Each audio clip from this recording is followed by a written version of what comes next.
Here is my narrative, and my name is Ruby. Even though you might not always get what you want in life, I never once thought that I would be the only surviving member of my family of 7. My mom works as a petty trader and my dad is a farmer. So even though we don't have much, we are always grateful for life.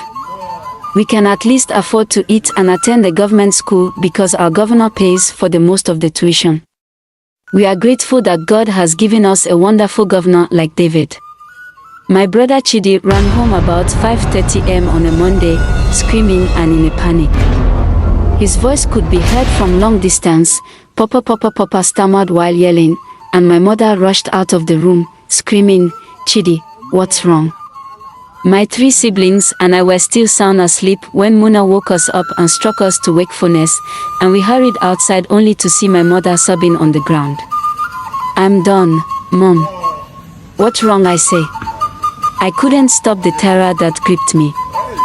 The only thing she said was, "I'm done, Chimo." I turned to see what had occurred, and he was sobbing and trembling, saying, "Papa is dead." "What? How?" Since our farm is somewhat distant from the village, Papa and Chidi, my older brother, got up early to go to the farm. I yelled, "How did it happen, Chidi?" when I had the guts to inquire what had happened. We were on our way to the farm when we heard a sound and saw that it was a beast. Papa asked me to flee back when the beast began attacking him, and I climbed a tree to watch how viciously the beast had eaten Papa. I was terrified that my leg would give out.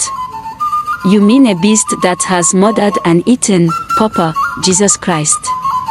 To let her know about the situation, I picked up the phone and contacted Auntie Busy, Papa's soul sister. We are always delighted when Auntie Busy visits us because she is the greatest auntie in the world. She loves and looks after us. She treats us like her own children even though she is childless. Auntie Busy, who resides in our nearby community, suddenly showed up at our house. "Jesus Christ, Ruby, what happened to my brother?" Everybody in the village is shocked, asking what kind of beast is this. I have never seen anything like this before, so please, God, save us all. We did burial a few weeks later, and Auntie Busy made the largest financial contribution. Years later, Chidi traveled to Mr. Emeka's house to learn trade. Mr. Emeka is a successful and one of the wealthy men in our village. When he returns for Christmas, my mom went to his house to beg him to take my brother in, and he agreed. Thanks to him, now my mom's financial burden has reduced. Chidi is a hard-working boy and everybody around him loved him. Oga Emeka always called my mom to thank her for giving him such amazing boy. After a few years, we move on with our lives. Everything was going well until one devoted afternoon when my sister Dero and I went to the stream to get water. Since our stream runs extremely slowly during the dry season and there is always a constant care, we made the decision to walk to our nearby community to get water. We made a terrible mistake, and I blamed myself every day for recommending that we go there to get water. People often tell me that I shouldn't bear the guilt for my sister's death from the mystery beast, but I believe that she might still be alive if we hadn't gone to that stream. We were gisting and smiling as we made our way back from the stream when all of a sudden we heard a noise behind us. It was a beast, exactly as Chidi had described it. Its eyes were as red as flaming fire, and its teeth were like a blade that pierced the soul. My sister yelled, "Ruby, run, it's a beast," and then I heard her yelling for assistance. I was unable to move for a moment as I watched this enigmatic beast consume my sister. Instead, I stood calmly waiting for my turn to be eaten.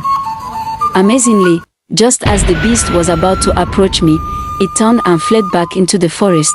I fainted because my leg was no longer able to support me. When I opened my eyes, I thought I was in heaven. But then I heard Muna's voice, telling them that I am awake. I opened my eyes to saw my mother crying, and I could not endure the agony in her eye. When Auntie Busy asked me what had happened, I was unable to speak because I was so terrified. She held me in her arm and softly tapped my shoulder. I glanced at her and asked, "How did I get here?" She informed me how a villager discovered me on the ground, appearing to be dead. Thank God, he checked and found that I am still breathing, so he took me home. He also described how he noticed blood. Tell us what actually happened.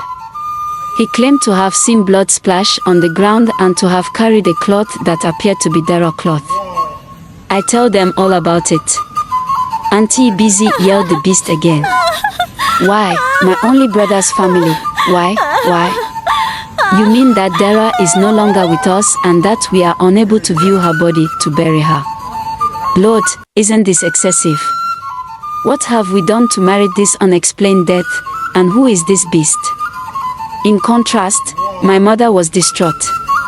I could not focus because it was such a horrible event, and I have dreams nearly every night about the beast changing into a human with a wicked smile on its face. For some strange reason, I can't remember the face of the person I saw in my dream when I wake up.